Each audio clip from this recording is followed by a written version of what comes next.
everyone, to another episode of what we're calling HDEQ Chats with Erica and me, Pamela, Elaine. So HDEQ. HD is human design plus EQ, which is emotional intelligence or emotional quotient, chats. And we're putting those two worlds together to help you evolve. Erica, what's up? Hi, Pamela. Wow, welcome to another Monday. Another Monday, yeah. It's great to be with you because I think most people would not put together human design and emotional intelligence in the same space to help them become an evolved version of themselves. I don't know that is what someone would typically think about. What do you think? I agree, and especially the way you and I do it. Oh, say more. So because we do it in a way that's unique and authentic to us. And that's what we want to give. I know individually we give it to our clients, but to this collective that we invite into our conversations here, we want to encourage them to be authentic. And so do things your way. Just because something has been done a certain way or two worlds normally don't coexist doesn't mean it can't happen. It just means you haven't done it yet. So it can get done. I haven't seen you since Monday. So over these last couple of days, I saw someone somewhere. She was like, oh, I love business. My career is in business, but I also have an interest in sociology. Of course, that caught my attention because I'm like, of course, that's you. That's you. Ma'am, who said you can't do it? No one is coming to stop you. And then I share my website and I'm like, business sociology is my signature framework. I put it together. Wow. You don't need permission. You can do things in a way that makes sense for you. And when you do it authentically, it makes sense for other people who are also looking for that frequency, for that authentic frequency. So that is what we're doing. And we're doing it our way. I'm bringing my perspective and you're bringing your authentic perspective.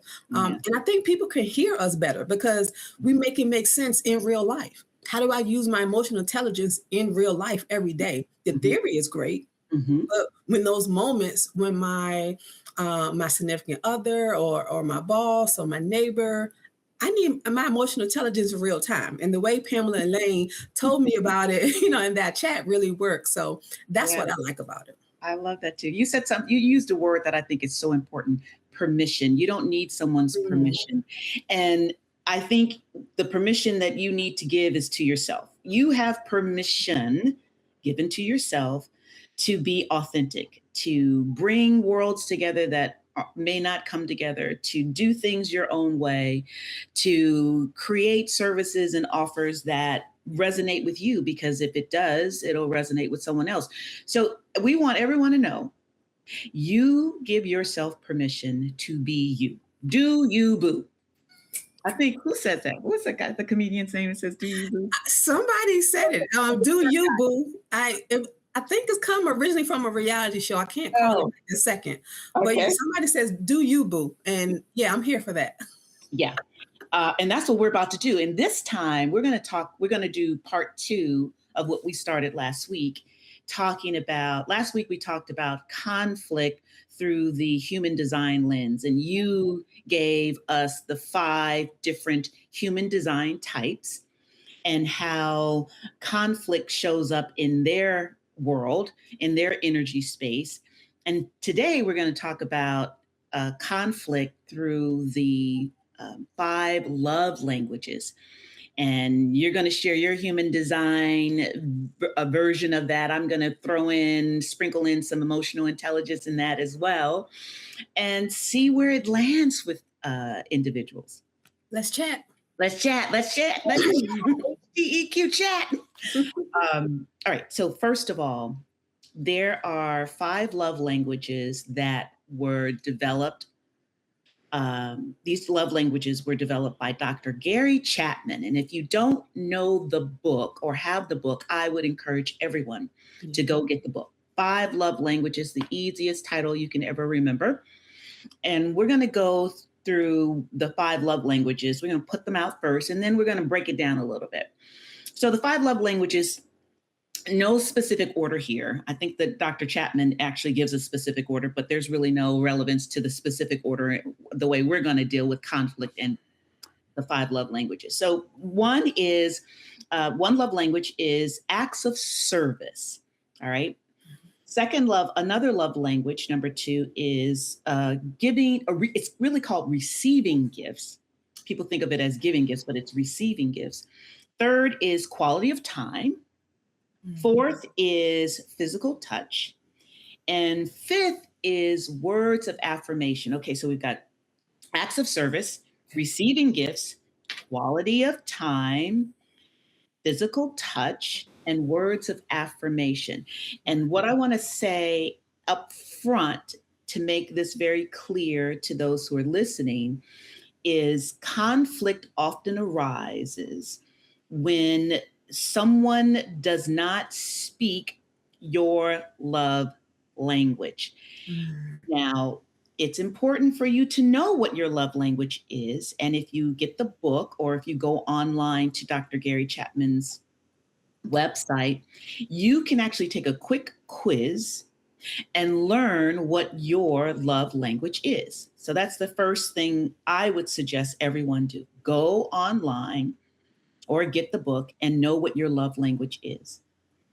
Then you might have a good idea of what your partner or significant other's love language is too. But the conflict arises when you feel like you are not being loved because your partner or significant other doesn't speak your love language. Okay, so now we're going to make this real practical, down home, get into the nitty gritty of it. Okay, you ready, Erica?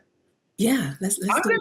Begin with. I was jotting down. I was like, okay, acts of service, because I don't have them all memorized, like you. And I'm like, okay, acts of service, quality time. Okay. Physical touch, words of affirmation, and receiving gifts. Now, okay. My first question, which is so unfair to you because I didn't prep you for this. Okay. You know what your love language is? Oh, I do. Oh, what is it? I do. I got the book when it came out. It's been 10, 15, 20 years. At least. It feels like I feel like I did it a long time. Okay. Yeah. Quality time. Oh, so quality time, is that your primary? Because there's usually a primary and a secondary. Okay, actually, so let me remember. I think I was evenly split between. I had 2. I was evenly split. I believe it gave me quality time and words of affirmation. You know what? I'm gonna take your advice and I'm gonna take it again. I'm gonna go. I'm either gonna read the book or go to the website. He didn't have the website when I first did it. Yeah. So you could do it on the website now, just really quickly. Yeah. Oh, yeah. You can go on the website and do the quiz, and I would do the quiz from his website, not from someone else's. Of course. But here's the thing here, and you are. I'm glad that you said that, because sometimes, because it's not. We don't always know what our love language is by way of taking the quiz. But you can kind of guess at your love language by, this is the cheat sheet. You want to know what the cheat sheet is? Yes. By observing what you are often doing for someone else. All right. So of these 5, I want you to think about, what do I often do for my husband? In your case, you're married. My husband or my daughters or someone else who's really special to you. Like, what do you find yourself doing? Do you find yourself doing acts of service, putting gas in his car, making him a meal? Do you often give them a gift, whether it's something expensive or inexpensive? Do you find yourself always touching or hugging or kissing or placing your hand on their thigh or the back of their neck? Or do you want to just hang out? Let's just go out together. And you're constantly doing that. Or are you often affirming someone that you care about? I really appreciate you. You know, you are always so thoughtful. You're using your words to affirm. So, of that brief cheat sheet description, which one of those do you find yourself often doing or engaging in? Because that's how we know what your love language is. I love the cheat sheet. It makes sense. So, and that's just human nature. We treat others how we want to be treated. There you go. That's the golden rule. And there's a platinum rule that I subscribe, but that's another chat. But that's another episode. Platinum rule? I've not heard of the platinum rule. Okay. We could talk about that later. So, but yes, the default is to treat others how you want to be treated. So that's why your cheat sheet works, makes perfect sense. So yes, acts of service, quality time, and words of affirmation. That's how I love, and that's how I like to receive love. And so I love that cheat sheet. And I was going to say, like, I remember reading the book and going through the process of identifying, but I feel like it's changed a little. And I know in emotional intelligence, that changes over time. Is it safe to say, what are your thoughts about my love language may have changed as my emotional intelligence has changed? Is that possible? Yes. Yes. That's a great question, because in the emotional intelligence world, when we think of it as a skill, you can up-level your skill. You can get better and better at managing, understanding, recognizing your emotions as a skill. For sure. So the way you were 5 years ago in terms of emotional intelligence, if you work on it, you're probably smarter, more emotionally intelligent now than you were 5 years ago. Okay. Similarly, as you begin to understand yourself and work on yourself, you may have a different way of wanting to receive love and a different way of expressing that love to someone else. So that absolutely, it's not fixed. Human design is fixed. Yeah. And that is important because it's your foundation. Emotional intelligence and love languages are not necessarily fixed. All right. So with that said, you said time, quality of time. You said affirmations, and you said acts of service. Okay. So we're going to nail it down a little bit. Okay. Of the three, which one? This is the way we're going to have you answer the question. Of those three, which one are you most particular in receiving? Would you rather have someone you love show you acts of service, put gas in your car, bring you food, bring you wine, cater you in bed? Or would you rather just hang out? That, someone comes say, hey, let's hang out together. Let's go to the movies, and then we're going to do this and that together. Or would you rather hear someone say how amazing you are and how wonderful and smart and bright you are? Which of those three? We're going to choose one. Or if you put it like that, I'm going to have to go with acts of service. I feel like you love me if you are doing something to make my life more comfortable, easier, safer, grounded. I feel like you love me if you want me to be comfortable. I love that.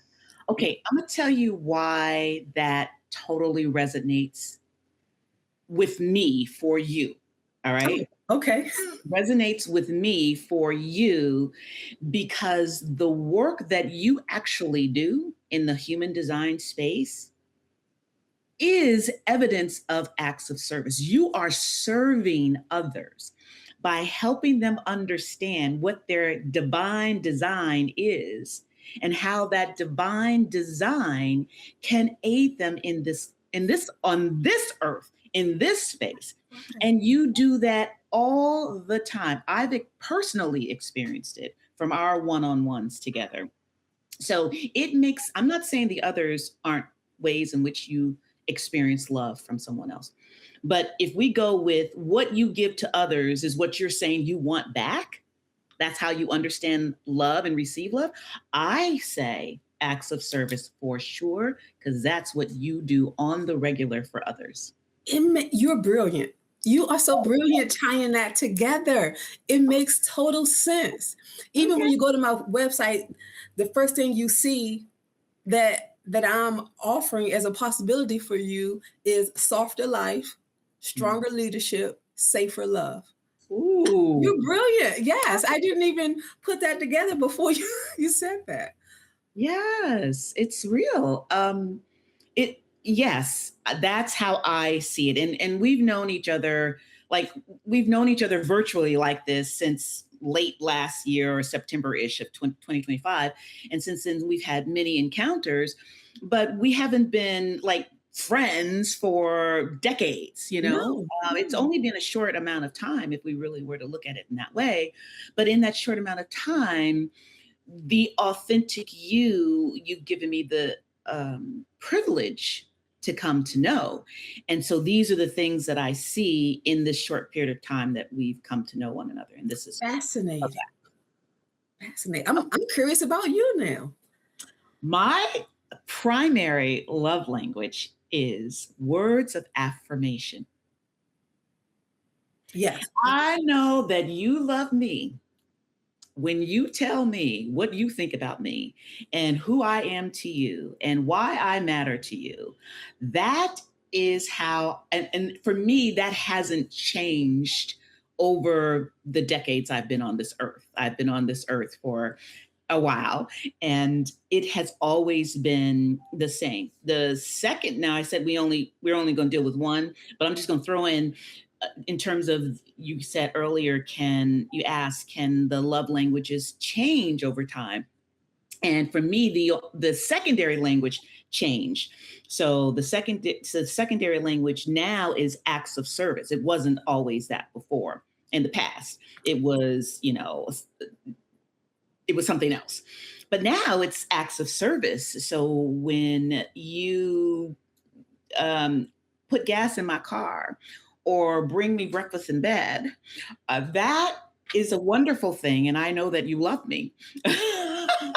But primary love language is words of affirmation. I can see that. Can you see that?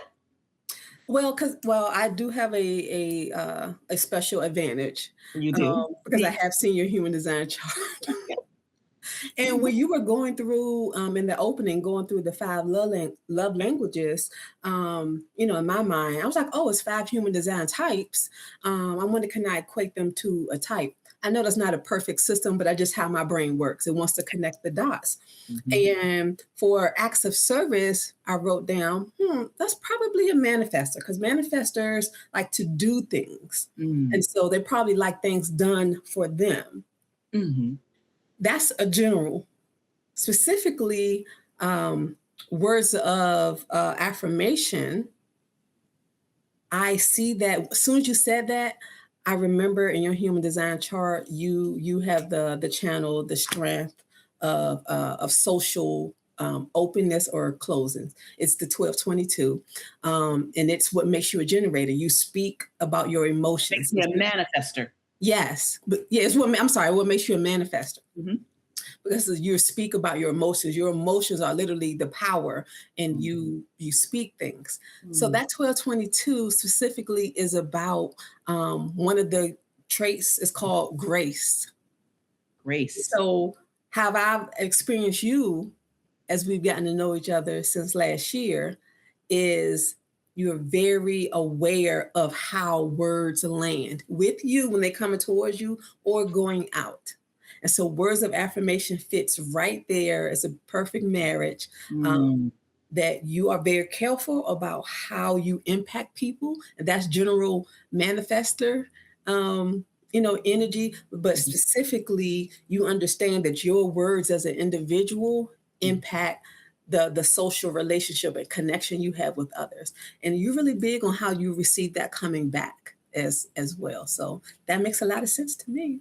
That is really cool to hear. And I'm going to tell you that I was not always aware that my words have an impact and how I receive words from others. I wasn't always aware. And I was saying that I was not always aware. So I would say some words that could cut, that could hurt. And I could see that my words cut and hurt, but I didn't know what to do about that.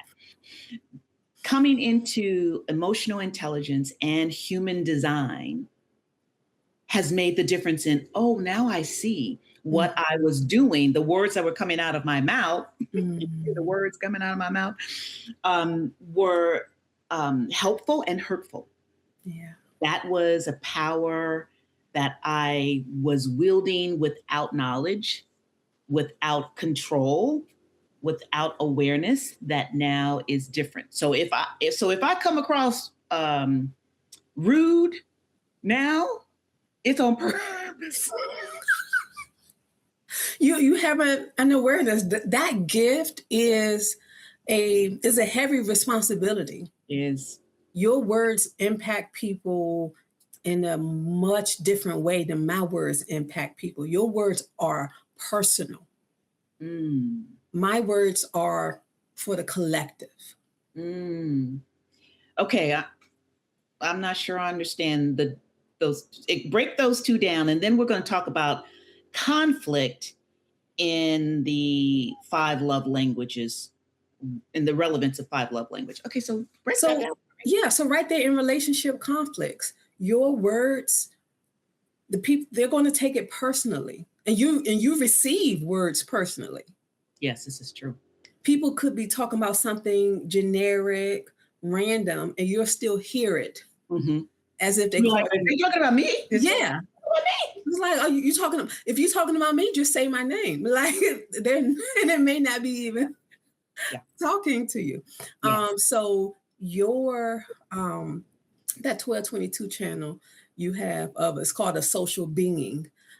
It's an individual channel, so it's not tribal, meaning it's not comfortable being in a group setting, and is not really there for that. It wants to maintain its authenticity, but it wants to be able to say what it believes as an individual. It realizes over time, as you have, that it's talking to other people, that other people are impacted, that your tribe, your family, your work group are impacted. So when maturity sets in, you accept, wow, my words land. So just because I want to honor myself and speak my individual truth, there is a responsibility. I have that right, but it comes with the responsibility of being aware of how I impact people. And I impact people on a very personal level. Versus in my human design chart, my defined throat is attached to my instincts. Okay. So we call that the colder side of the chart. Emotions are the warmer side for obvious reasons, warm and fuzzy emotions, right? Or not, right? But my throat is attached, my throat energy is attached to the intuition and the instinct part of the chart. And it's more logical, not emotional. So when I speak, I'm not speaking to anybody in particular, unless we're in a one-on-one session, I'm, pointing out things in your human design or your astrology chart. But when I just speak in general, I am speaking about the evolution of the collective of humanity, or if I'm doing a consultation for a business, for the entire business or for the entire organization, I'm looking at how to move the team through, or a couple, how to move the team or couple through a process so they can progress. So no one need to take what you say personally, individually. Okay. So that's very interesting. Now let's take a look at conflict and the 5 love languages. So what I said earlier is conflict often arises from one person or both feeling that they are not loved in the way that they understand their language. So if my love language is words of affirmation, let's call that Greek, and yours is acts of service, let's call that French. And if I'm speaking Greek and you're speaking French, we're not communicating with one another. And that sets up a huge potential for conflict in the relationship. What is necessary is for me to learn to speak French and for you to learn to speak Greek. And in that, well, first of all, I think it's important for me to learn to speak Greek, and affirm myself in my own language, right? I need to affirm myself in my own language, and you need to speak French to yourself and serve yourself, so that we're not unnecessarily dependent on someone else to love us. Does that make sense? Perfect sense. Okay. So in the human design space and in the emotional intelligence space, if we want to, and you can speak to the HD in a second, but in the emotional intelligence space, if words of affirmation is the way that I accept and receive love, and my partner does not speak that language, where emotional intelligence comes in is to be able to communicate the desire, the need to be affirmed, not because I'm weak, not because I'm small, but that's because that's how I understand that I am loved. And emotional intelligence, and there are, let me see if I was going to see if I could share my screen on the emotional intelligence pieces, but I can't. Okay. But the emotional intelligence, in terms of a skill set, is the ability to, I have enough self-regard to communicate with my partner that I desire and love and appreciate when I am told who I am and what I mean to them. What does HD, human design, say about that? Well, human design has like a prerequisite for that. Okay. Yes. So human design encourages you to enter into the relationship correctly in the first place. Oh, okay. And we do that by type, strategy, and authority. We all have an aura. Scientifically proven, you can Google this, that our frequency, our energetic vibes stand out 6 feet around us. So you can feel other people. Yeah. Like, somebody walking in the room, you don't hear them, like, oh, I felt you come in, right? Yeah. It's a real thing. You do it all the time. People do it to you all the time. It's literally your body language. It talks before you speak, right? So speaking about speaking someone's language, when you enter into a relationship correctly, following your strategy, and this is I talked about this in our previous chat, so go back and check that out, about how each of the 5 types has a type, strategy, and authority, the strategy of communication. And you call it TSA. I just want everyone to get that. That's the only way I remember is TSA. I call it you got to do your TSA pre-check. Remember, because I'm talking about before you get into the relationship, or before you take that job, or before you move, you do your TSA pre-check, type, strategy, and authority. And so with the strategy, I teach my clients, because it all has a little nuance for each person.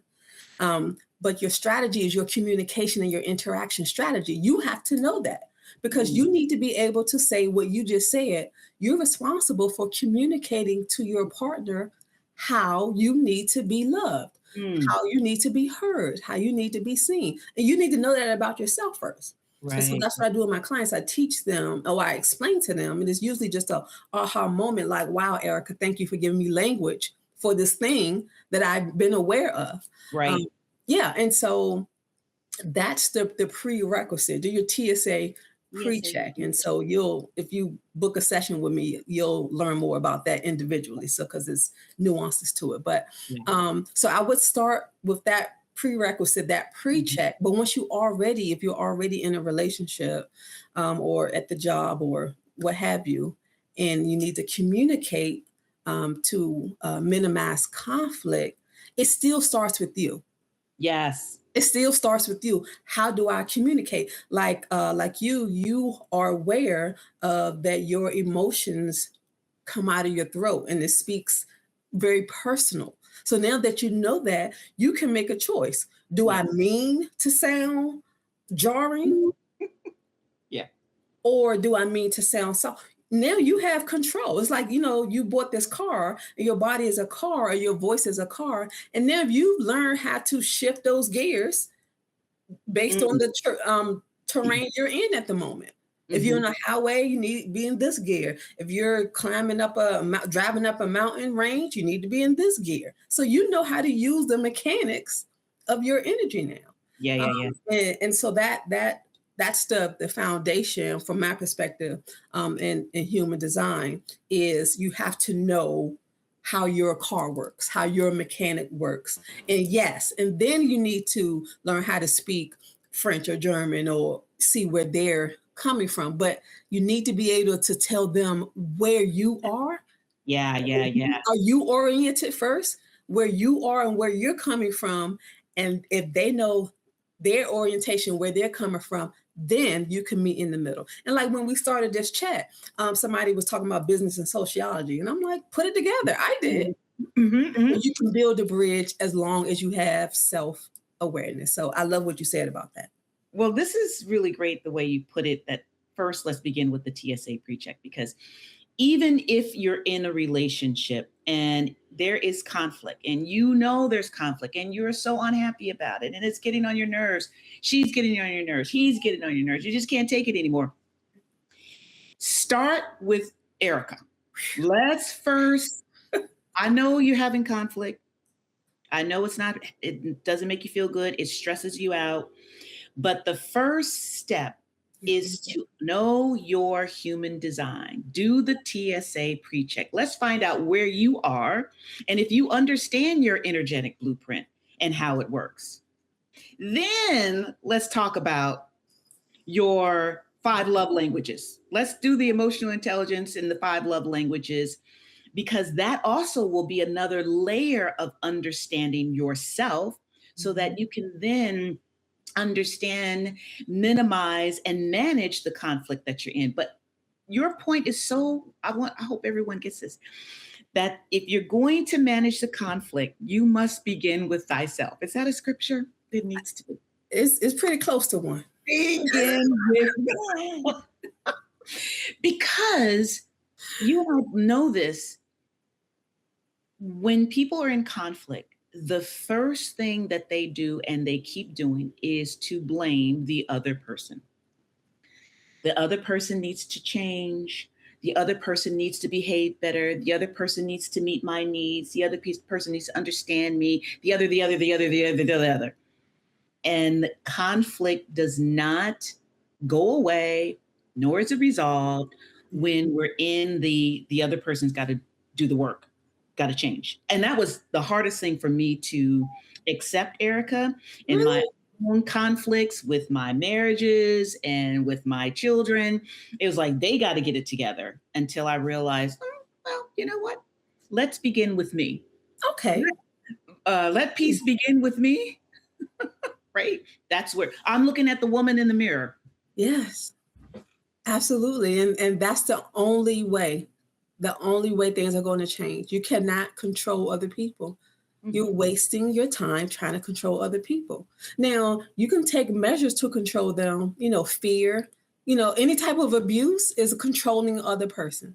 Financial abuse, right? Emotional abuse, physical abuse. All of that is rooted in instilling some type of fear into them so you can control them. Yeah. That's not sustainable. No. It's impactful. It's certainly not anything that brings intimacy. Right. It's impactful, but you're not going to get your ultimate desired result if it's, like you just said, if it's intimacy. Yeah. You're not, or if they do, they're just going to be doing that out of survival. Yes, right? So we completely defeat the purpose if we're talking about the love languages. If we're talking about wanting to feel loved by another person, we have defeated it if it is all about the other person's got to do something different. The other person's got to behave differently for me to feel better about myself. You are operating in fear. Go for it. No, I was just going to say you are operating in fear if the first thing you do is point to the other person. Blame, blame, blame. That is a signal to you that you are in your not self and you're operating in fear. You feel out of control, so you're trying to control somebody else. The quickest way to fix that is to, like you said, look in the mirror. I need to ask Erica, how am I showing up? Am I being authentic? What about my energy, my body language, or my verbal language? Yeah. What signal am I sending out to this person that is okay not to treat me in the way that I feel like I deserve to be treated? Did I communicate my needs? Have not, because you asked not. But I need to know what I need. I need to be self-oriented, self-aware, and know that I need acts of service, because I have to communicate that first. So it always starts with you first, like you said.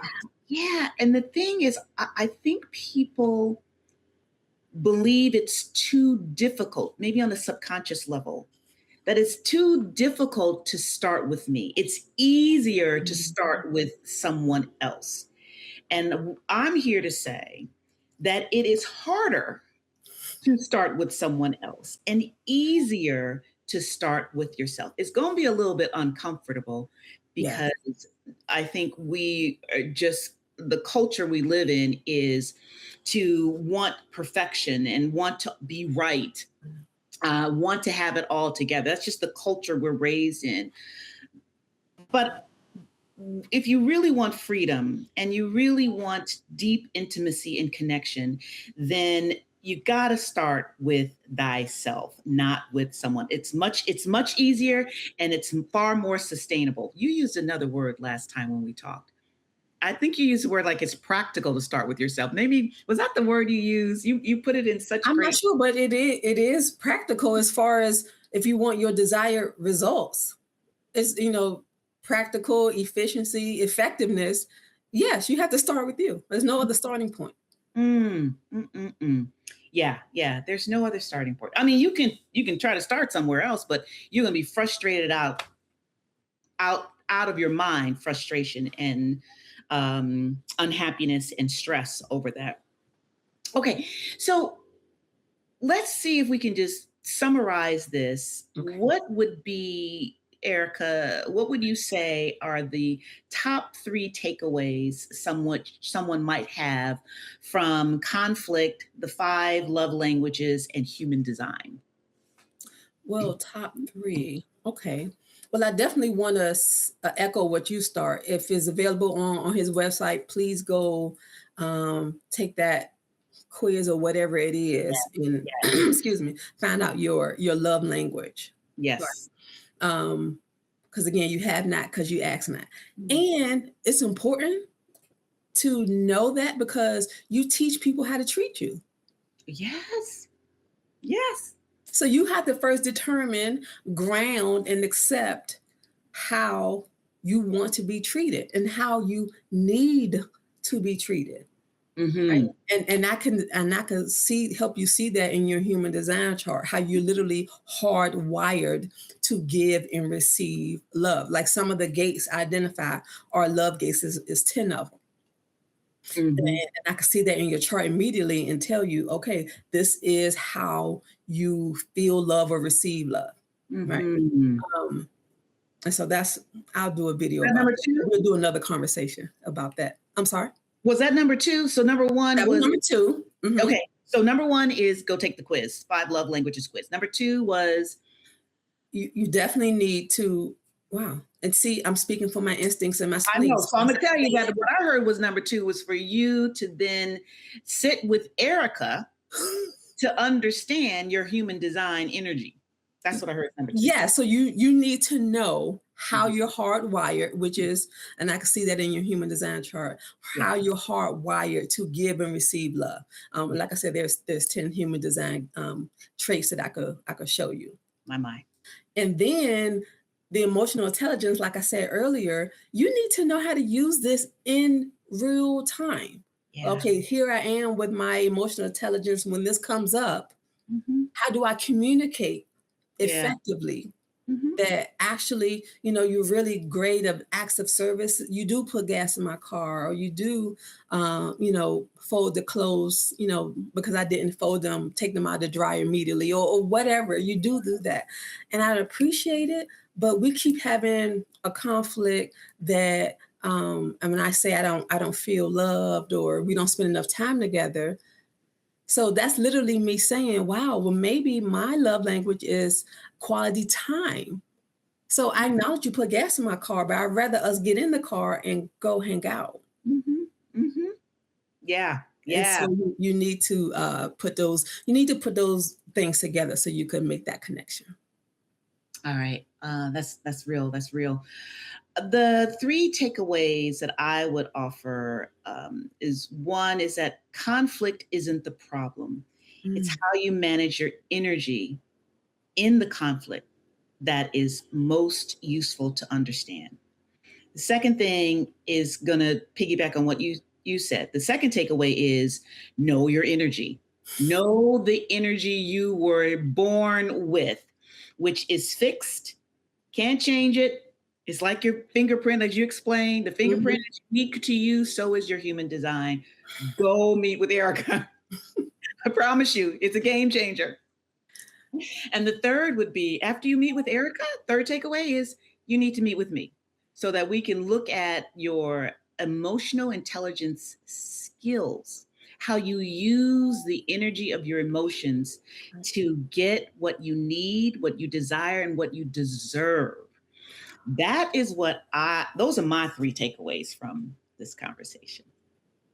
Wow, I'm gonna have to go look it up. Write I that down. just wrote something this morning um, about getting what you deserve. I have to go find it. I know this is real time, but Yes. I have to go. You know, my memory is not it's not a real live thing. Um, Yeah. Okay. But yeah, get what you deserve. And one of the most important things that you deserve, everyone, is you deserve to be loved. That's why we're doing this segment on the 5 love languages. You deserve to be loved in the way that you were designed. that is, and I Don't wrote this 3 hours ago, just randomly. I said, people can only, and I have no idea what we were talking about today. We just come on and we chat, right? we just 3 hours ago, I wrote, people can only give you what they are, not mm, what you deserve. What mm, you deserve, that's your job to communicate and ensure that you wow. get what you deserve. Wait, read, say that again. Say that again. That's good, girl. I said, people can only give you what they are. Okay. Mhm. So earlier you were saying, you know, if you speak German and I speak French, I can only give you who I am, what I am, Yes. right? That's may not be what you deserve though. But the Yeah. bridge is to get what you deserve. That's your responsibility to ensure that, to communicate what Mhm. that is. And first you have to know what that is. And then Yeah. once you're able to communicate that, then that's how you ensure that you can get what you deserve. You can't have an automatic assumption. You know, people say, "Oh, well, you can read my mind, or you should have known." That's not, that person is busy. They're in the middle of living their life, just like you're in the middle of living your life every day. And you know what? From what you just said, by the way, where can anybody find what you just wrote? This was on Threads, a Thread. Okay. Threads app, Satori.synergy. Oh, okay. Threads. Okay. I'm not Mhm. familiar. I'm not on Threads, but other people might be on Threads and they need to go find that. Um, the thing that I want to just say in conclusion, based on what you just shared, is sometimes that person that you think you deserve love from is just not capable of giving you what you deserve. They're just not. If to take your point that people can only give you who they are, and sometimes who they are is not what you deserve, and you've got to move on. You deserve to be loved. So if they can't provide it, well, they can't. Right? I love that, and it just made me think, and I'll share this final thought. That leads me to alignment. Yeah. Alignment is uncomfortable. Ooh. You have to accept the fact that you're out of line in the first place, and then you have to do some shifting, some rearranging to get back in line. Mm. Alignment is the ticket, but it's uncomfortable. Just like when you break a bone, it's out of alignment. To put it back, you got to put a cast on it, protect it. So I'll leave. Yeah. You got to wear that cast for weeks, and it gets itchy, but it's healing. It's lining back up. It's uncomfortable. You're right. And when you say out of alignment, are you saying out of alignment in terms of the person that you're with, that were expecting to love you the way you deserve, or out of alignment in having chosen that person? I'm saying out of alignment with your authentic self. And remember, all of this starts with you. All this starts with you. You probably chose that person or that job or situation when you were in your not self. And then you're wondering where this conflict is coming from, because you're not showing up as your authentic self. And when you try to start to show up in your authentic self, that person is used to you being in your unaligned not self state. So going to be like, oh, you're brand new now. Oh, you care about that now. Stand firm and say, yes, this is important to me. Yeah. I'm evolving in real time. And that's what couples need to realize, that just like you're involved in real time, your partner has the same right to evolve in real time. The trick is knowledge of self for both people so you can evolve together. It's a dance. Okay, learn how you dance, recognize your partner's doing the dance, and learn to do that two-step together. Or what's going to happen, you're going to stop dancing together. Yeah, that's real talk right there. Well, Erica, this has been a wonderful HD+EQ chat. And I can't wait till next week when we drop some other gem for individuals to use to evolve into the highest version of themselves. So I'll see you next week. I'll see you next week. Go be great, everyone. Bye-bye.